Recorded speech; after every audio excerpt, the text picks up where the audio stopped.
لوگ استقامت کے ساتھ ڈٹے رہے اور اس دین کی عظمت کے لیے اور اس کے تحفظ کے لیے انہوں نے اپنی جانوں کو پیش کر دیا. اور ان میں سے جو مظلومانہ شہید کر دیے گئے حضرت عثمان رضی اللہ تعالیٰ عنہ اور حضرت حسین رضی اللہ تعالیٰ عنہ، یہ بھی عظیم شہداء ہیں. اور اللہ رب العزت کا ان کے اوپر بڑا فضل ہے کہ اللہ رب العزت نے شہادت کی خلعت سے ان کو سرفراز فرمایا، اور شہید کا بہت اونچا مقام ہے. اور اس امت مسلمہ پر اللہ رب العزت کا یہ کرم ہے کہ معرکے کے اندر جو شہید ہوتا ہے وہ تو شہید ہے، اس کا تو بہت اونچا مقام ہے. اور اللہ رب العزت نے اس کے علاوہ بھی شہادت کے راستے رکھے ہوئے ہیں اس امت کے لیے. رسول اکرم صلی اللہ علیہ وسلم نے فرمایا جو طاعون کے مرض میں فوت ہو جاتا ہے وہ بھی شہید ہے، جو پیٹ کے مرض سے فوت ہوتا ہے وہ بھی شہید ہے، جو پانی میں ڈوب کر فوت ہو جائے، مسلمان ہو موحد تو وہ بھی شہید ہے، آگ میں جل کر فوت ہو جائے تو وہ بھی شہید ہے. اسی طرح دیوار کے نیچے یا چھت کے نیچے گر کے فوت ہو جائے وہ بھی شہید ہے. اور علماء نے لکھا کہ اسی طرح جو گاڑیوں کے حادثے میں کسی گاڑی کے نیچے آ گیا، کسی گاڑی کے حادثے میں فوت ہو گیا، یا گاڑی الٹ گئی اور اس الٹنے کی وجہ سے فوت ہو گیا، تو یہ بھی ہدف کے زمرے میں آتا ہے، یہ بھی شہید ہے. تو شہادت جو ہے رسول اکرم صلی اللہ علیہ وسلم کی امت میں اللہ رب العزت نے اور لوگوں کو بھی دی ہے. اسی طرح وہ خاتون جو زچگی کے موقع پر، بچے کی ولادت کے موقع پر تکلیف کی وجہ سے یا بچے کی پیدائش کے بعد فوری اس کی وفات ہو جاتی ہے، فرمایا وہ بھی شہید ہے. اس کا بیٹا اللہ اکبر جو اس کی گردن اس کی ناف کا ناڑوا ہوتا ہے، اس ناڑوے کے ساتھ کھینچتا ہوا اس کو جنت میں لے جائے گا، اس کو جنت میں لے جائے گا. اسی طرح رسول اکرم صلی اللہ علیہ وسلم نے فرمایا کہ جو آدمی من قتل دون دمہ اپنی جان بچاتے ہوئے مارا جاتا ہے وہ بھی شہید ہے، جو اپنی عزت بچاتے ہوئے اپنے گھر والوں کی حفاظت کرتے ہوئے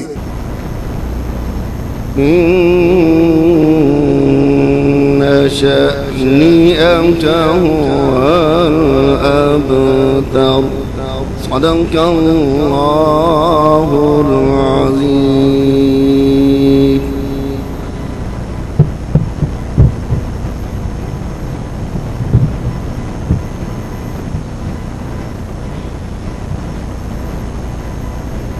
اب ہمارا سلسلہ خطابات شروع ہونے والا ہے. جو دوست احباب باہر برآمدے میں، صحن میں، بازار میں گھوم رہے ہیں، ان سے میری مؤدبانہ گزارش ہے کہ وہ اندر تشریف لے آئیں. الحمدللہ اندر ٹھنڈا بھی ہے اور جگہ بھی ہے، آگے تشریف لے آئیں. اور محترم جناب دلاور حبیب صاحب وہ بھی آگے اسٹیج پر تشریف لے آئیں. اور جو دوست احباب مولانا احسان صاحب وہ بھی آگے تشریف لے آئیں. اب میں بلا تاخیر دعوت خطاب دیتا ہوں اپنی جماعت کے سرمایہ محترم فضیلت الشیخ حافظ مسعود عالم صاحب کہ وہ خطاب فرمائیں. حکیم مقبول صاحب بھی آگے تشریف لے.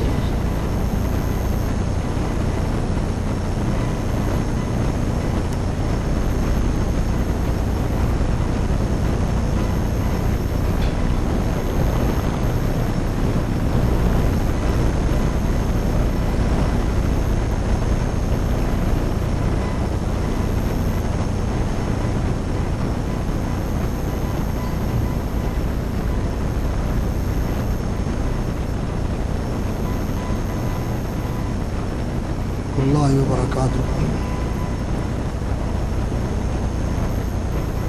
ان الحمد للہ نحمده ونستعینه ونستغفره ونعوذ باللہ من شرور انفسنا وسیئات اعمالنا من یهده اللہ فلا مضل له ومن یضلل فلا هادی له واشهد ان لا الہ الا اللہ وحدہ لا شریک له واشهد ان محمدا عبده ورسوله وبعد.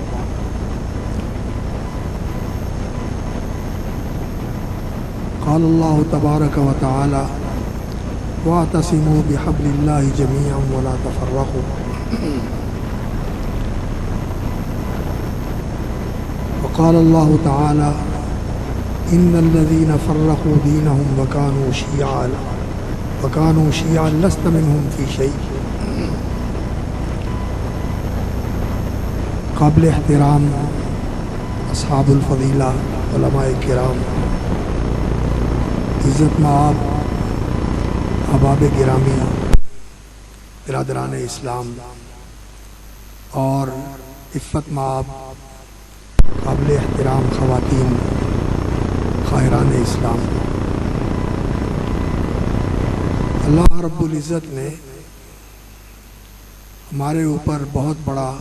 احسان فرمایا کہ ہماری رہنمائی کے لیے قرآن مجید جیسی کتاب نازل فرمائی۔ قرآن مجید وہ کتاب ہے ہدی للمتقین، ہدی للناس، لوگوں کے لیے رہنما ہے، اور بالخصوص جو تقوی شعار ہوتے ہیں ان کی رہنمائی کے لیے اللہ رب العزت نے یہ کتاب اتاری ہے۔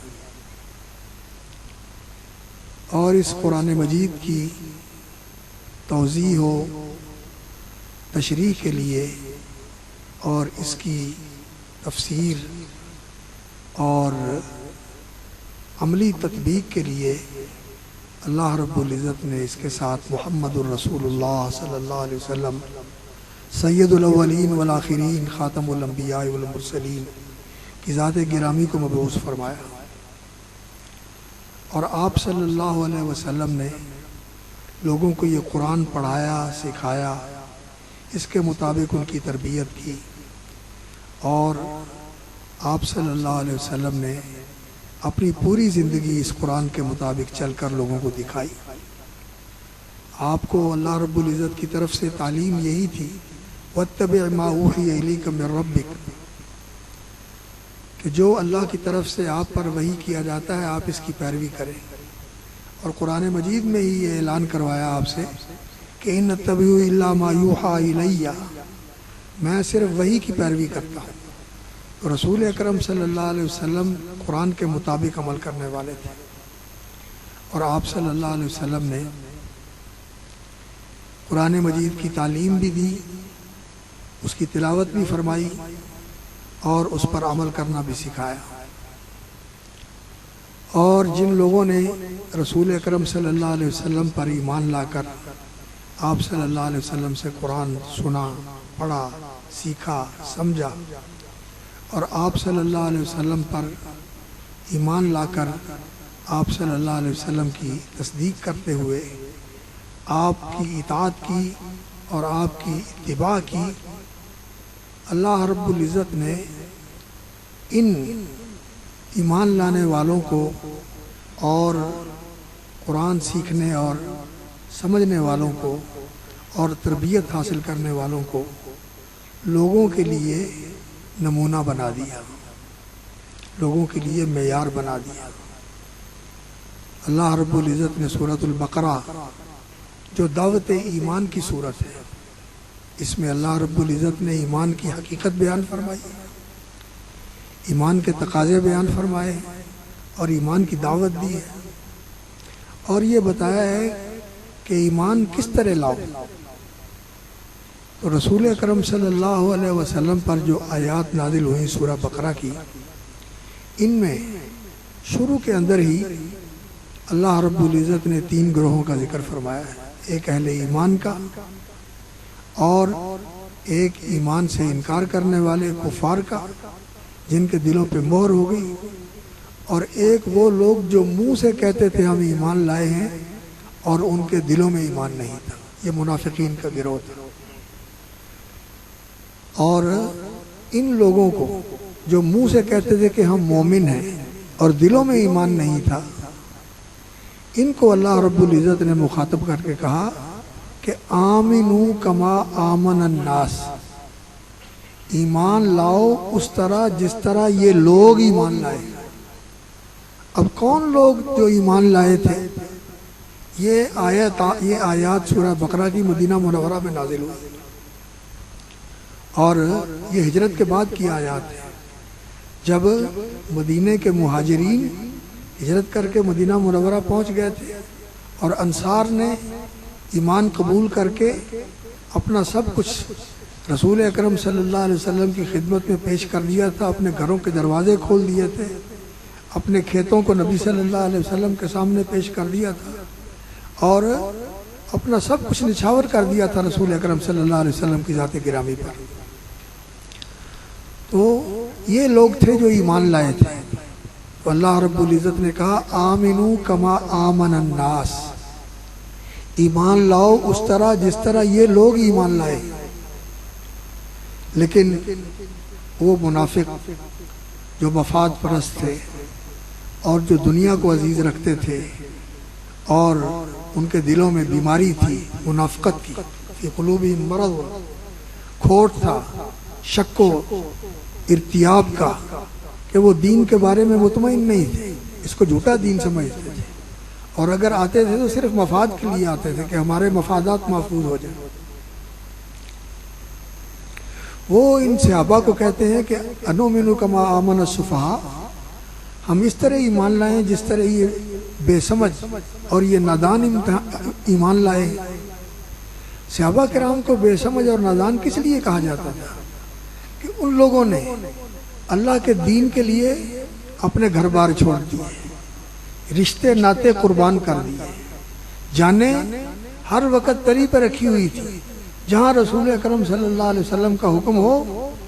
اپنی جانوں کی قربانی دینے کے لیے وہ سر بکف تھے، ہر وقت تیار تھے، اور ہر وقت رسول اکرم صلی اللہ علیہ وسلم کے حکم اور اشارے کے منتظر تھے کہ جہاں حکم ہو اس کو پورا کرنے کے لیے بے چین اور بے قرار ہوتے تھے۔ یہ تھا ان کا ایمان، اور یہ ایسا ایمان تھا جس ایمان کی اللہ رب العزت نے اسی صورت کے اندر گواہی دی۔ اللہ رب العزت نے فرمایا آمن الرسول بما انزل الیہ من ربہ والمؤمنون، ایمان لائے اللہ کے رسول محمد کریم صلی اللہ علیہ وسلم۔ آمن الرسول بما انزل الیہ من ربہ، جو اللہ کی طرف سے نازل کیا گیا سب سے پہلے اس پر ایمان لانے والے کون ہیں؟ محمد الرسول اللہ صلی اللہ علیہ وسلم۔ والمؤمنون، اور پھر وہ اہل ایمان جو رسول اکرم صلی اللہ علیہ وسلم کی دعوت پر ایمان لے کے آئے، جنہوں نے آپ صلی اللہ علیہ وسلم کی تصدیق کی، اللہ پر ایمان لائے، اللہ کے رسول پر ایمان لائے، اللہ کی کتاب پر ایمان لائے، جیسا کہ اللہ رب العزت نے فرمایا والمؤمنون کل آمن باللہ وملائکتہ وکتبہ ورسلہ والیوم الآخر، اللہ کے رسول بھی اور یہ اہل ایمان بھی ایمان لائے اللہ پر۔ کل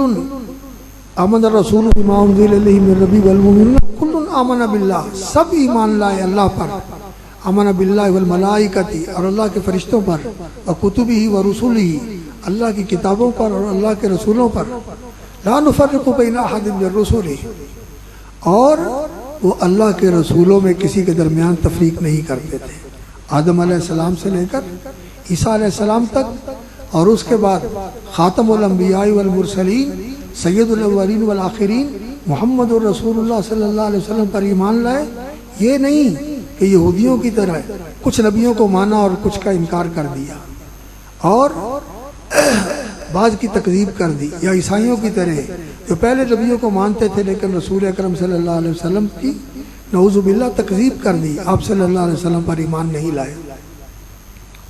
حالانکہ پہلے سارے نبی رسول اکرم صلی اللہ علیہ وسلم کی بشارت دیتے آئے، اور وہ یہ کہتے آئے کہ وہ نبی جو سب سے آخر میں آئے گا اس نبی کے اوپر ایمان لانا ہے، جب وہ آئے گا تو اس کے اوپر ایمان لانا ہے اور اس کا پیروکار بننا ہے اور اس کی تصدیق کرنی ہے۔ سارے نبی اس کا اعلان کرتے رہے اور اس کا لوگوں سے اقرار لیتے رہے کہ وہ نبی آ گیا اس پر ایمان لانا ہے، وہ نبی وہ محمد رسول اللہ صلی اللہ علیہ وسلم ہے۔ تو لا نفرق بین احد من رسلہ وقالوا سمعنا واطعنا، اور ان کا اقرار اور اعتراف اور اظہار اور طرز عمل اور رویہ کیا ہے؟ سمعنا واطعنا، ہم نے سن لیا اور ہم نے مان لیا، ادھر سنا ادھر مانا، یہ تھا صحابہ کرام کا طریقہ۔ تو اللہ رب العزت نے ان کے ایمان کی قرآن میں گواہی دی، اور آنے والے زمانوں کے لیے ان کے ایمان کو معیار بنا دیا، ان کے ایمان کو معیار بنا دیا۔ اللہ رب العزت نے اسی صورت میں جس میں ایمان کی دعوت دی گئی ہے اس میں فرمایا فَإِنْ آمَنُوا بِمِثْلِ مَا آمَنْتُمْ بِهِ فَقَدْ اهْتَدَوْا، اگر فَإِنْ آمَنُوا لوگ ایمان لائیں، یہود اور نصارہ اور باقی وہ سب لوگ جو ابھی تک اسلام میں داخل نہیں ہوئے، وہ ایمان لائیں بِمِثْلِ مَا آمَنْتُمْ بِهِ، اس جیسی چیز پر جس پہ تم ایمان لائے ہو۔ کن کو مخاطب کیا جا رہا ہے؟ رسول اکرم صلی اللہ علیہ وسلم کے صحابہ کو۔ فَإِنْ آمَنُوا بِمِثْلِ مَا آمَنْتُمْ بِهِ، جیسے اللہ پر، اللہ کے رسول پر صلی اللہ علیہ وسلم اور اللہ کی کتاب پر جیسے تم ایمان لائے ہو، اگر وہ اسی طرح ایمان لائیں فَقَدْ اهْتَدَوْا، تو وہ ہدایت یافتہ ہے۔ وَإِن تَوَلَّوْا، اور اگر اس سے منہ پھیرے، اس سے اعراض کرے اور اس سے منہ موڑے، فَإِنَّمَا هُمْ فِي شِقَاقٍ، تو پھر انہوں نے اپنا راستہ الگ کر لیا، انہوں نے اپنی راہ جدا کر لی۔ فَسَيَكْفِيكَهُمُ اللَّهُ، کہ جنہوں نے دین سے اپنا راستہ الگ کر لیا ہے، صحابہ جیسا ایمان نہیں لاتے، فَإِنَّمَا هُمْ فِي شِقَاقٍ، انہوں نے اپنی راہ الگ کر لی۔ فَسَيَكْفِيكَهُمُ اللَّهُ، اللہ رب العزت تمہارے محمد الرسول اللہ صلی اللہ علیہ وسلم کو مخاطب کر کے فرمایا فَسَيَكْفِيكَهُمُ اللَّهُ، یہ جو ایمان سے اعراض کرنے والے اور صحابہ جیسا ایمان نہ لانے والے ہیں، اللہ تیرے لیے ان سے کافی ہو جائے گا، وَهُوَ السَّمِيعُ الْعَلِيمُ۔ اور دوسرے مقام پر اللہ رب العزت نے فرمایا وَمَن يُشَاقِقِ الرَّسُولَ مِن بَعْدِ مَا تَبَيَّنَ لَهُ الْهُدَىٰ، یہ سورۃ النساء ہے۔ وَمَن يُشَاقِقِ الرَّسُولَ مِن بَعْدِ مَا تَبَيَّنَ لَهُ الْهُدَىٰ، جو رسول سے اپنا راستہ الگ کر لے، وَمَن يُشَاقِقِ ان سے جدا راستہ اختیار کر لے۔ شاقہ کا معنی ہوتا ہے کہ جس راستے پر وہ جا رہا ہے اس سے کٹ کے دوسرا راستہ اختیار کر لینا، جیسا کہ قرآن مجید میں اللہ رب العزت نے فرمایا ذَلِكَ بِأَنَّهُمْ شَاقُّوا اللَّهَ وَرَسُولَهُ، انہوں نے اللہ اور اس کے رسول کی مخالفت کی، ان کا راستہ چھوڑ دیا اور دوسرا راستہ اختیار کر لیا۔ وَمَن يُشَاقِقِ الرَّسُولَ مِن بَعْدِ مَا تَبَيَّنَ لَهُ الْهُدَىٰ، جو رسول سے اپنا تعلق توڑتا ہے اور اس سے اپنا راستہ الگ کرتا ہے، وَيَتَّبِعْ غَيْرَ سَبِيلِ الْمُؤْمِنِينَ، اور وہ مومنین کا راستہ چھوڑ کر کوئی اور راستہ اختیار کرتا ہے، نُوَلِّهِ مَا تَوَلَّىٰ، ہم اس کو دھکیل دیتے ہیں جدھر وہ جانا چاہتا ہے، ہم اس کو پھیر دیتے ہیں جدھر اس نے رخ کیا، ہم اسے دھکا دے دیتے ہیں، پھٹکار دیتے ہیں اس کو، نُوَلِّهِ مَا تَوَلَّىٰ وَنُصْلِهِ جَهَنَّمَ، اور اسے ہم جہنم میں داخل کر دیں گے۔ اصلا یسلی کا معنی ہوتا ہے کہ کسی کو آگ کے اندر اس طرح ٹھونس دینا جس طرح بھٹے کو بھوننے والا بھوبل کے اندر ڈال کے اوپر دائیں بائیں نیچے ہر طرف آگ ہی آگ ہوتی ہے، اس کا معنی ہوتا ہے اصلا یسلی۔ سالیہ اصلا کا معنی ہوتا ہے کسی طرح آگ میں جلنا، اور اصلا یسلی کا معنی ہوتا ہے کسی کو آگ میں جلنے کے لیے اس طرح آگ کے اندر ٹھونس دینا، اس کو اس طرح آگ کے اندر جھونک دینا۔ نسلی جہنم، ہم اسے آگ کے اندر جھونک دیں گے اور اسے آگ کے اندر ٹھونس دیں گے۔ نسلی جہنم وساعت مسیرہ، اور بہت برا ٹھکانہ ہے۔ تو بھائیو، اللہ رب العزت نے آنے والے زمانوں کے لیے اور اس دور میں جو لوگ آنے والے تھے ان کے لیے صحابہ کے ایمان کو معیار قرار دیا۔ آج بھی صحابہ کا ایمان معیار ہے، اور جو لوگ رسول اکرم صلی اللہ علیہ وسلم کے صحابہ اور آپ کے صحابہ میں آپ کے اہل بیت بھی آتے ہیں۔ اہل بیت میں سب سے پہلے کون آتی ہیں؟ جن کو اللہ رب العزت نے قرآن مجید میں اہل بیت نبی قرار دے کر ان کو مخاطب فرمایا سورۃ الاحزاب کے اندر، انما یرید اللہ لیذھب عنکم الرجس اہل البیت ویطہرکم تطہیرا یا ایھا النبی قل لازواجک۔ یہ یہاں سے آیات شروع ہوتی ہیں، اور یہ سارا سیاق جو ہے نبی صلی اللہ علیہ وسلم کی ازواج مطہرات امہات المومنین کو خطاب کرتے ہوئے ہے۔ اور اللہ رب العزت نے ان سے مخاطب کر کے فرمایا انما یرید اللہ لیذھب عنکم الرجس اہل البیت ویطہرکم تطہیرا، اللہ تعالیٰ تمہیں پاک کرنا چاہتا ہے۔ تو رسول اکرم صلی اللہ علیہ وسلم کے اہل بیت میں سب سے پہلے کون ہیں؟ نبی صلی اللہ علیہ وسلم کی ازواج مطہرات امہات المومنین، جن کو مخاطب کر کے اللہ نے فرمایا انما یرید اللہ لیذھب عنکم الرجس اہل البیت، اے اہل بیت یعنی نبی کے گھر والوں۔ اور بعد میں پھر فرمایا وَاذْكُرْنَ مَا يُتْلَىٰ فِي بُيُوتِكُنَّ مِنْ آیَاتِ اللَّهِ وَالْحِکْمَةِ، جو قرآن مجید کی آیات اور جو حکمت کے ارشادات رسول اکرم صلی اللہ علیہ وسلم کی تعلیمات تمہارے گھروں میں پڑھی جاتی ہیں، ان کو یاد کرو اور یاد رکھو۔ وَاذْكُرْنَ مَا يُتْلَى، اس کی تلاوت جو کی جاتی ہے تمہارے گھروں میں قرآن مجید کی، اور اس کی تفسیر اور اس کی عملی تشریح و تفسیر اس کو یاد رکھو۔ تو اہل بیت میں سب سے پہلے رسول اکرم صلی اللہ علیہ وسلم کی ازواج مطہرات آتی ہیں، اور پھر رسول اکرم صلی اللہ علیہ وسلم نے حضرت علی رضی اللہ تعالیٰ عنہ اور حضرت فاطمہ رضی اللہ تعالیٰ عنہ اور حضرت حسین اور حضرت حسن رضی اللہ تعالیٰ عنہما کو چادر کے اندر لپیٹ کر نبی صلی اللہ علیہ وسلم نے دعا فرمائی، اللہم ہؤلاء اہل بیتی، یا اللہ یہ بھی میرے اہل بیت ہیں، میرے گھر والے ہیں، میرے خاندان کا حصہ ہے، اور میرے لخت جگر ہیں، اور ایک میرا داماد ہے اور ایک میری بیٹی ہے، اور یہ میرے نواسے میرے پھول ہیں۔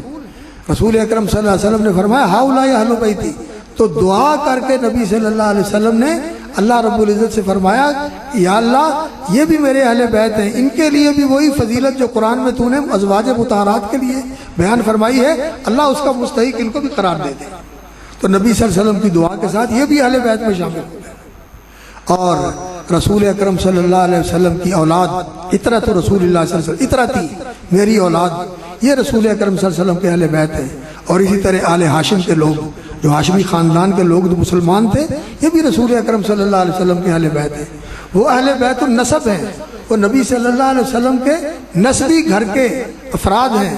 اور جو ازواج مطہرات ہیں یہ اہل بیت السکن والنفقہ ہے، یہ رسول اکرم صلی اللہ علیہ وسلم کا جو گھر تھا رہائشی، اور جو آپ صلی اللہ علیہ وسلم کی کفالت میں تھی، یہ بھی اہل بیت میں سے ہیں۔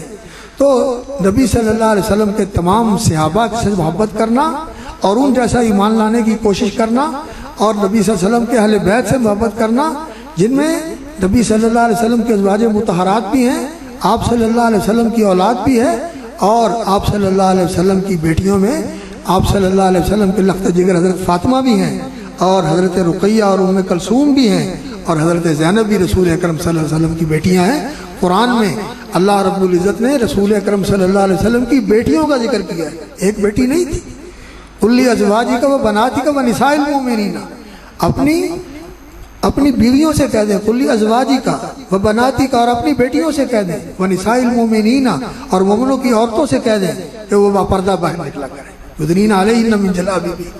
باپردہ ہو کر باہر نکلا کریں۔ تو نبی صلی اللہ علیہ وسلم کی ساری بیٹیاں آپ کے اہل بیت میں ہیں، اور آپ صلی اللہ علیہ وسلم کی اولاد، آپ صلی اللہ علیہ وسلم کی اولاد جو ہے وہ حضرت فاطمہ رضی اللہ تعالیٰ عنہ کے بطن معلہ سے جو باقی ہے، یہ نبی صلی اللہ علیہ وسلم کے اہل بیت میں سے ہے۔ اور اسی طرح حضرت عباس رضی اللہ تعالیٰ عنہ کی اولاد،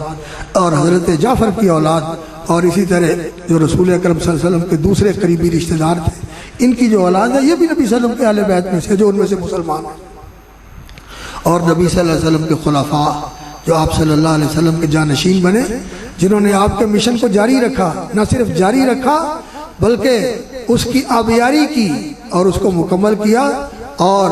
پوری دنیا کے اندر اسلام کی روشنی کو پھیلانے کا راستہ ہموار کر دیا۔ اللہ رب العزت نے فرمایا تھا هو الذی ارسل رسولہ بالہدی ودین الحق لیظہرہ علی الدین کلہ،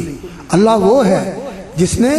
اپنے نبی محمد رسول اللہ صلی اللہ علیہ وسلم کو مبعوث فرمایا بالہدی ودین الحق، کامل ہدایت کے ساتھ اور سچے دین کے ساتھ، لیظہرہ علی الدین کلہ، تاکہ اسے سارے دینوں پر غالب کر دے۔ تو رسول اکرم صلی اللہ علیہ وسلم کی زندگی میں جزیرت العرب کے اندر اس دین کو غلبہ ملا، اور جزیرت العرب سے نکل کر پھر ایران کے اندر اور روم کے اندر اور افریقہ کے اندر اور چائنا تک یہ سارا جو دین پھیلا ہے، یہ رسول اکرم صلی اللہ علیہ وسلم کے خلفائے راشدین کے زمانے میں پھیلا ہے، حضرت عمر کے زمانے میں، حضرت عثمان کے زمانے میں رضی اللہ تعالیٰ عنہ، اور پھر اس کے بعد جو مسلمان بادشاہ ہوئے ان کے دور میں یہ دین ان علاقوں میں پھیلا ہے۔ تو اللہ رب العزت نے اس دین کو غالب کیا، محمد الرسول اللہ والذین معہ، سورۃ الفتح میں فرمایا اس دین کا غلبہ ہوا ہے محمد الرسول اللہ صلی اللہ علیہ وسلم کے ساتھ، والذین معہ، اور آپ کے ساتھیوں کے ساتھ۔ آپ کے ساتھیوں میں آپ کے صحابہ آتے ہیں، آپ کے اہل بیت آتے ہیں، آپ کے خلفاء آتے ہیں، آپ کے رفقاء آتے ہیں، یہ سب وہ لوگ ہیں جو اس دین کے غلبے کا ذریعہ اور سبب بنے۔ تو یہ جماعت اور یہ گروہ اور یہ منتخب طبقہ جن کو اللہ رب العزت نے اپنے رسول اکرم صلی اللہ علیہ وسلم کی رفاقت کے لیے، آپ صلی اللہ علیہ وسلم کی مصاحبت کے لیے، آپ صلی اللہ علیہ وسلم کی مائیت کے لیے چنا تھا، یہ اللہ کا انتخاب تھا، اور یہ آنے والے زمانوں کے لیے معیار ہے۔ تو اب اللہ رب العزت کی رسی کو مضبوطی کے ساتھ پکڑنا ہے، قرآن جو رہنمائی کرتا ہے اسے رہنمائی لے کر ان کی طرح ایمان لے کے آنا ہے جس طرح یہ ایمان لائے تھے۔ اور نبی صلی اللہ علیہ وسلم نے اس کی وضاحت فرما دی، وہ حدیث جس میں آپ صلی اللہ علیہ وسلم نے فرمایا کہ ہر امت کے اندر اختلاف ہوتا رہا ہے، یہودیوں کے 71 فرقے بنے اور عیسائیوں کے 72 فرقے بنے، اور فرمایا میری امت میں 73 فرقے بنے گے، اور یہ فرقے جو ہیں یہ غلط راستے پر ہیں سوائے ایک جماعت کے اور ایک گروہ کے۔ اور وہ گروہ کون سا ہے؟ لوگوں نے پوچھا وہ کون سا گروہ ہے؟ تو نبی صلی اللہ علیہ وسلم نے فرمایا وہی الجماع، وہ ہے الجماع۔ الجماع سے مراد وہ سارا گروہ جو رسول اکرم صلی اللہ علیہ وسلم کے ساتھ تھا، اہل ایمان سچے، جن کی صداقت کی اللہ نے گواہیاں دی، جن کے ایمان کی اللہ نے گواہیاں دی، جن کے بارے میں اللہ نے یہ فرمایا کتب فی قلوبہم الایمان، کہ اللہ نے ان کے دلوں میں ایمان نقش کر دیا، لکھ دیا۔ فرمایا ولکن اللہ حبب الیکم الایمان وزینہ فی قلوبکم، اللہ رب العزت نے ایمان کو تمہارے لیے محبوب بنا دیا، وزینہ فی قلوبکم، اور اللہ رب العزت نے تمہارے دلوں میں ایمان کو سجا دیا، یعنی ان دلوں میں ایمان آ کے ایمان سج گیا، ایسا ایمان بنا جیسا ایمان انبیاء علیہ الصلوۃ والسلام کے بعد کوئی لوگ نہیں تھے جن کا ایمان اتنا خوبصورت، اتنا سچا اور اتنا اعلیٰ اور عرفہ ہو جتنا رسول اللہ صلی اللہ علیہ وسلم کے صحابہ اور نبی صلی اللہ علیہ وسلم کے اہل بیت اور نبی صلی اللہ علیہ وسلم کے خلفائے راشدین کا اسلام تھا، اور ان کا ایمان تھا۔ ان کا ایمان خوبصورت ایمان تھا، ان کے دلوں میں ایمان آ کر سج گیا، اور اللہ رب العزت نے اس ایمان کی گواہی دی کہ یہ لوگ مومن ہیں، اور ایمان ان کے دلوں میں لکھ دیا۔ اور اللہ رب العزت نے یہ بات نعوذ باللہ کسی بے خبری میں نہیں کہہ دی، کسی خوش فہمی میں نعوذ باللہ نہیں کہہ دی، فعلم ما فی قلوبہم، اللہ رب العزت نے ان کے دلوں میں جھانک کے دیکھا، اور اللہ رب العزت نے ان کے دلوں میں ایمان کے سوا کچھ نہیں پایا، فعلم ما فی قلوبہم فانزل السکینۃ علیہم۔ تو یہ اصحاب محمد صلی اللہ علیہ وسلم، یہ رسول اکرم صلی اللہ علیہ وسلم کے خلفاء، یہ آپ کے اہل بیت، ان سب کے ساتھ محبت رکھنا اور ان جیسا بننے کی کوشش کرنا، یہ سلامتی کا راستہ ہے، یہ نجات کا راستہ ہے۔ لیکن آج مسلمانوں کے اندر تفریق ہو گئی، اور کسی نے صحابہ کے اندر میں سے چند افراد جو ایک ہاتھ کی انگلیوں پہ گنے جا سکتے ہیں، کہا کہ صرف یہ صحابہ ہیں اور باقی سارے نعوذ باللہ غلط تھے، وہ دین سے منحرف ہو گئے تھے۔ قرآن ان کے ایمان کی گواہیاں دے رہا ہے، ان کی سچائی کی گواہیاں دے رہا ہے، اور قرآن یہ کہہ رہا ہے کہ اللہ نے جو وعدہ کیا ہے ان کے ساتھ وہ پورا کرے گا۔ اللہ رب العزت کا وعدہ ہے، وعد اللہ الذین آمنوا منکم وعملوا الصالحات لیستخلفنہم فی الارض، اللہ تمہیں زمین میں تمکن بخشے گا، اقتدار بخشے گا، خلافت بخشے گا۔ اللہ رب العزت نے خلافت کے وعدے کیے اور وہ پورے ہوئے، اور یہ کہتے ہیں کہ اللہ رب العزت کے یہ وعدے نعوذ باللہ جھوٹے ہیں۔ تو میرے بھائیوں، یہ فتنے کا دور ہے، اس میں جھوٹ کو بہت فروغ ملا ہوا ہے، جھوٹ پھیل رہا ہے، جھوٹ پھیلایا جا رہا ہے۔ تو آپ لوگوں نے قرآن سے ہدایت لینی ہے، اور قرآن کی ہدایت کے مطابق صحابہ جیسا صاحب ایمان بننے کی کوشش کرنی ہے، اور سارے صحابہ بلا تفریق جو رسول اکرم صلی اللہ علیہ وسلم پر ایمان لائے، ایمان کی حالت میں آپ سے ملاقات کی، اور ایمان کی حالت میں ان کی وفات ہوئی، اور ان کی زندگی کے اندر جو آپس میں کوئی اختلاف ہوا یا کوئی آپس میں نزاع ہوا، اس کے متعلق ہمیں زبان کھولنے کی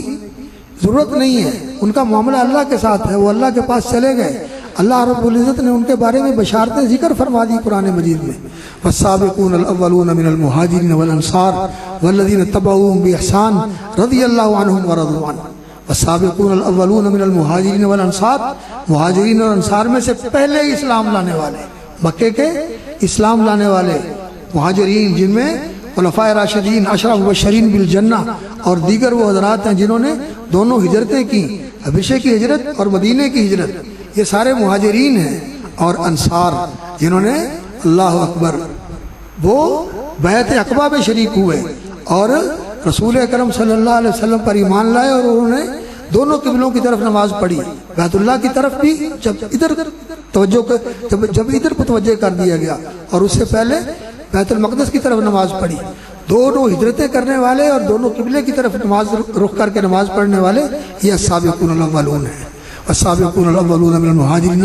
والانصار، یہ تو سابقین ہیں. والذین اتبعوہم باحسان، پھر ان کے بعد جو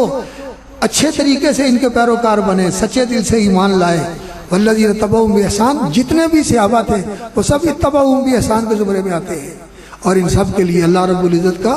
تصدیق نامہ کیا ہے؟ رضی اللہ عنہم ورضوا عنہ، اللہ ان سے راضی ہو گیا اور وہ اللہ سے راضی ہو گیا. رضی اللہ عنہم ورضوا عنہ یدخلہم جنات تجری تحتها الانہار خالدین فیہا،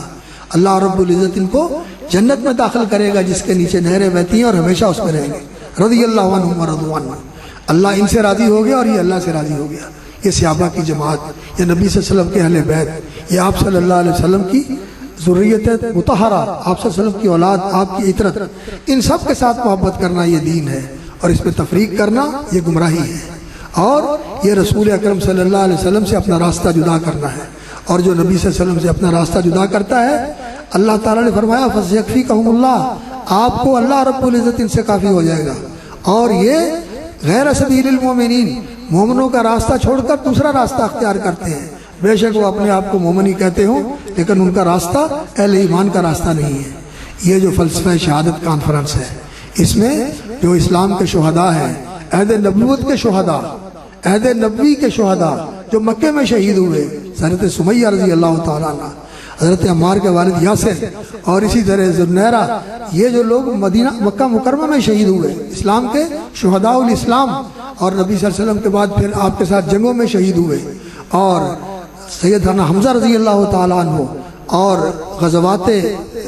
رسول نبی صلی اللہ علیہ وسلم کے غزوات میں جو آپ کے صحابہ شہید ہوئے وہ اسلام کے شہداء ہیں. اور پھر اس کے بعد سیدنا عثمان رضی اللہ تعالیٰ عنہ جو مظلوم شہید ہیں،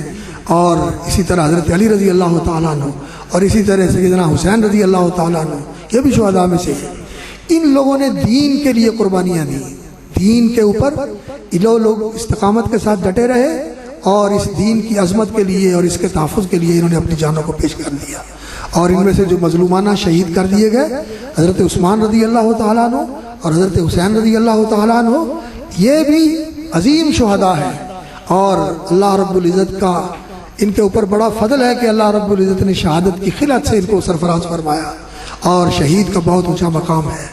اور اس امت مسلمہ پر اللہ رب العزت کا یہ کرم ہے کہ معرکے کے اندر جو شہید ہوتا ہے وہ تو شہید ہے، اس کا تو بہت اونچا مقام ہے. اور اللہ رب العزت نے اس کے علاوہ بھی شہادت کے راستے رکھے ہوئے ہیں اس امت کے لیے. رسول اکرم صلی اللہ علیہ وسلم نے فرمایا جو طاعون کے مرض میں فوت ہو جاتا ہے وہ بھی شہید ہے، جو پیٹ کے مرض سے فوت ہوتا ہے وہ بھی شہید ہے، جو پانی میں ڈوب کر فوت ہو جائے، مسلمان ہو موحد تو وہ بھی شہید ہے، آگ میں جل کر فوت ہو جائے تو وہ بھی شہید ہے.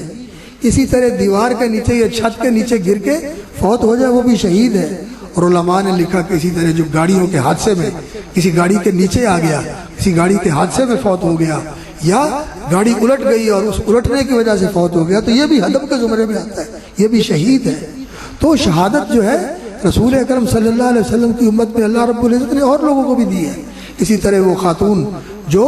زچگی کے موقع پر، بچے کی ولادت کے موقع پر تکلیف کی وجہ سے یا بچے کی پیدائش کے بعد فوری اس کی وفات ہو جاتی ہے، فرمایا وہ بھی شہید ہے. اس کا بیٹا اللہ اکبر جو اس کی گردن اس کی ناف کا ناڑوا ہوتا ہے، اس ناڑوے کے ساتھ کھینچتا ہوا اس کو جنت میں لے جائے گا، اس کو جنت میں لے جائے گا. اسی طرح رسول اکرم صلی اللہ علیہ وسلم نے فرمایا کہ جو آدمی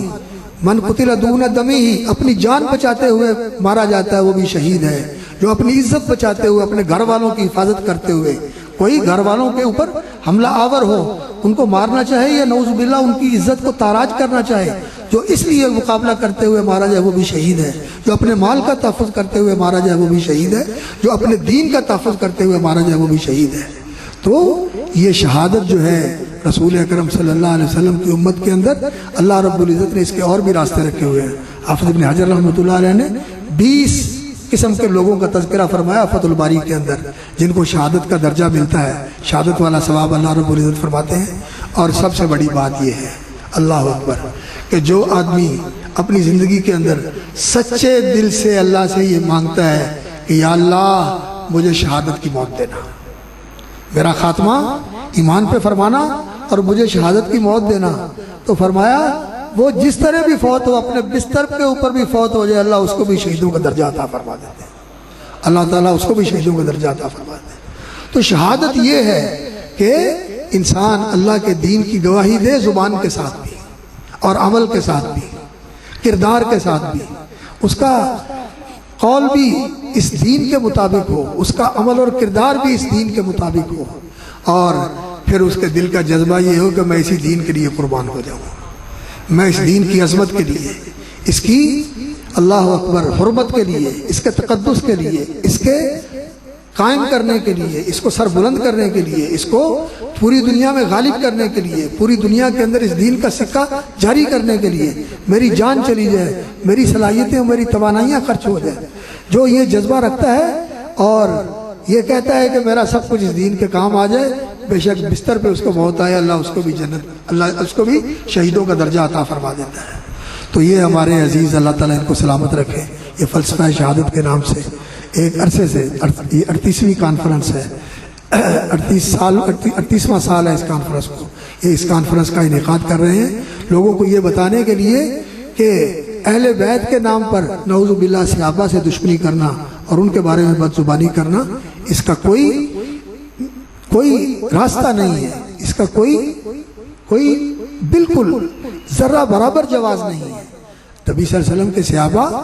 اہل بیت، تمام صحابہ، خلفائے راشدین آپس میں بھائی بھائی تھے۔ اللہ نے ان کی یہ گواہی دی ہے رحماء بینہم، یہ آپس میں رحم کرنے والے تھے اور وہ سب بھائی بھائی تھے، اور اگر کہیں اختلاف ہوا ہے تو وہ اجتہادی اختلاف تھا، اور اس اختلاف کے اندر ان میں سے جو مصیب تھا وہ بھی معجور ہے، اور جو مختی تھا اس کو بھی اللہ رب العزت ایک اجر دے گا۔ اور بات اصل یہ ہے کہ ہم صحابہ کو معصوم نہیں مانتے، ہم یہ کہتے ہیں کہ صحابہ سے اگر کوئی غلطی ہوئی تو اللہ نے ان کو پیشگی معاف فرما دی۔ کیوں؟ رسول اکرم صلی اللہ علیہ وسلم کی رفاقت کی وجہ سے، نبی صلی اللہ علیہ وسلم کا ساتھ دینے کی وجہ سے، جیسا کہ اللہ رب العزت نے فرمایا لا يستوي منكم من انفق من قبل الفتح وقاتل، لا يستوي منكم من انفق من قبل الفتح وقاتل، جنہوں نے فتح مکہ سے پہلے اسلام کا ساتھ دیا، اسلام کے لیے قربانیاں دیا، بعد میں آنے والے ان کے درجے کو نہیں پہنچ سکتے، لیکن وَكُلًّا وَعَدَ اللَّهُ الْحُسْنَىٰ، اللہ نے جنت کا سب کے لیے وعدہ کیا ہوا ہے۔ تو جو پہلے سابقون الاولون تھے ان کا بڑا درجہ تھا، اور وہ بہت بڑی جماعت ہے۔ یہ لوگ تو کہتے ہیں نا نعوذ باللہ کہ چند لوگ ہیں جن کا نام لیا جائے ایک ہاتھ کی انگلیوں پہ پورے ہو جاتے ہیں، صرف یہی صحابہ تھے۔ قرآن کیا کہتا ہے؟ قرآن کہتا ہے والسابقون السابقون اولئک المقربون فی جنات النعیم ثلۃ من الاولین وثلۃ من الآخرین۔ یہ سابقون السابقون کی جماعت جو ہے یہ ثلۃ من الاولین، پہلوں میں سے بڑی بھاری جماعت ہے، بڑی ثلۃ من الاولین وثلۃ من الآخرین، بھاری ہے ثلۃ من الاولین وقلیل من الآخرین، اور پچھلوں میں سے تھوڑے ہیں۔ اور ہماری دعوت یہ ہے میرے بھائیوں کہ آج صحابہ جیسے مومن بن کے ان کے راستے پہ چل کے، اس دور میں یہ راستہ کٹھن تو ہے، مشکل تو ہے، اس راستے پہ چل کے آج آپ اسی السابقون کے ساتھ مل سکتے ہیں، والذین تبعوہم بإحسان کے زمرے میں شامل ہو سکتے ہیں۔ یہ میں اپنی طرف سے نہیں کہہ رہا، رسول اکرم صلی اللہ علیہ وسلم کا فرمان ہے، آپ صلی اللہ علیہ وسلم نے فرمایا فی کل قرن من امتی السابقون، میری امت کے ہر زمانے میں، ہر دور میں، ہر صدی میں سابقون کی جماعت رہے گی۔ اور یہ سابقون کی جماعت کون ہے؟ یہ جو آج بھی اسی طریقے پر چلتے ہیں جو صحابہ کا طریقہ تھا، ان سے محبت رکھتے ہیں، ان کی راہ چلتے ہیں، ان جیسے دین کو مانتے ہیں جو خالص کتاب و سنت والا دین ہے، اور جس دین کے اندر کسی چیز کا اور کوئی دخل نہیں ہے، جو باقی ساری چیزیں بعد میں شامل کی گئی ہیں، تو ان سے بچتے ہوئے خالص اسی دین کے اوپر عمل کرتے ہیں۔ فی کل قرن من امتی السابقون، اللہ تعالی ہمیں سابقین الاولین سے اور والذین تبعوہم بإحسان سے، اہل بیت النبی سے، اطرت النبی سے صلی اللہ علیہ وسلم ورضی اللہ عنہم اجمعین، ان سے محبت کرنے کی، ان کی اتباع کرنے کی، اور ان کا دفاع کرنے کی، ان کی حرمت اور ان کے تقدس کے تحفظ کی اللہ تعالی ہمیں توفیق عطا فرمائے، ان کے راستے پر چلنے کی توفیق عطا فرمائے۔ اللہ تعالی ان کی راہ پہ قائم رکھے اور ان کے ساتھ ہمارا حشر فرمائے۔ اور ان کی میت نے رسول اکرم صلی اللہ علیہ وسلم کی قیادت نے آپ کے جھنڈے کے نیچے اللہ تعالیٰ ہمیں جنت میں داخل فرمائے۔ آپ کا آنا اور بیٹھنا اس محبت کے ساتھ اس کانفرنس کے اندر اللہ تعالیٰ اس کو قبول فرمائے، اور یہ اللہ کے دین کے لیے، اہل خیر کی محبت کے لیے اور ان کے تذکرے کے لیے یہاں بیٹھنا اللہ کو بہت اچھا لگتا ہے۔ یہ ذکر کی مجلس، یہ علم کی مجلس، یہ اہل خیر کی محبت کی مجلس اللہ کو بہت پیاری لگتی ہے۔ اللہ تعالیٰ ہمارا یہاں بیٹھنا قبول فرمائے، اور ان سے ہماری محبت جو ہے یہ ہماری نجات کا ذریعہ بن جائے، کیونکہ نبی صلی اللہ علیہ وسلم نے فرمایا المرء مع من احبا، جو کسی سے محبت کرتا ہے اللہ اسی کے ساتھ اکٹھا کر دے گا۔ اے اللہ، ہم تیرے سامنے اقرار کرتے ہیں، اظہار کرتے ہیں، اعتراف کرتے ہیں کہ ہمیں رسول اللہ صلی اللہ علیہ وسلم سے محبت ہے، نبی صلی اللہ علیہ وسلم کے اہل بیت سے محبت ہے، آپ کے خلفائے راشدین سے محبت ہے، آپ صلی اللہ علیہ وسلم کے صحاب سے محبت ہے، آپ صلی اللہ علیہ وسلم کے جو اہل بیت آپ کی اولاد ہے ان سے محبت ہے۔ اللہ تو ہماری محبت کے گواہ رہنا، ہماری محبت پہ گواہ رہنا، اور یا اللہ اس محبت کے صلے میں ہمیں ان کا ساتھ نصیب فرمانا۔ اقول قولی ھذا واستغفر اللہ لی ولکم وجزاکم اللہ خیرا وبارک اللہ فیکم۔